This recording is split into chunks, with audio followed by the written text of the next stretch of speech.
Ngomong kuwi aja dhuwur-dhuwur mengko lambemu kesampluk montor mabur iso ngandani ora iso nglakoni kaya ngono kuwi ya bertiguyu sapi Emak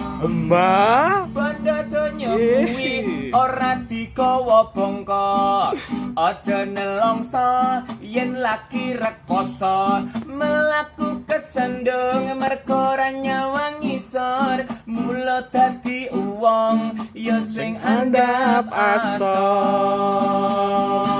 padha-padha wayang rasa so dadi dalang rasa so keminter mengko malah keblinger diakei ngoco ngilo kitoke dhewe